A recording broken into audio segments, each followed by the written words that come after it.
كل يوم بنسمع ونردد في أمثال شعبية من غير ما نفكر فيها. طب تعالى كده فكر في أي مثل ولو للحظة أهالينا واللي حوالينا بيقولوها، هتلاقي 3/4 موروثات خاطئة للأسف.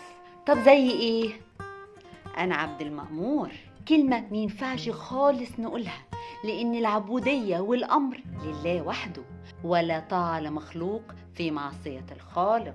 أنا علمني حرفا صرت له عبدا. تقدير المدرسين واجب علينا طبعا، بس مينفعش نستخدم كلمة العبودية إلا لله وبس، ده القرايب عقارب.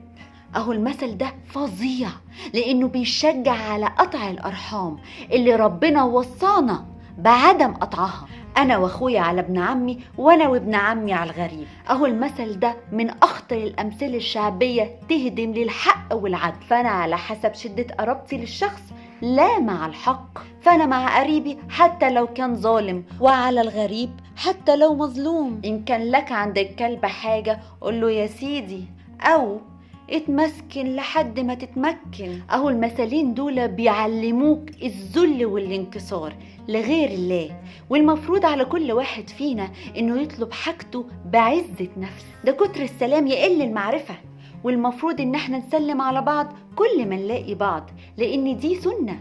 يا ساتر يا رب.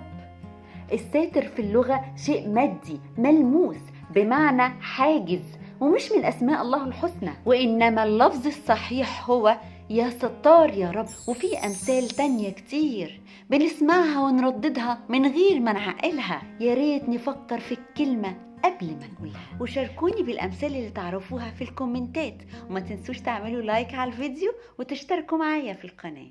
أشوفكم على خير.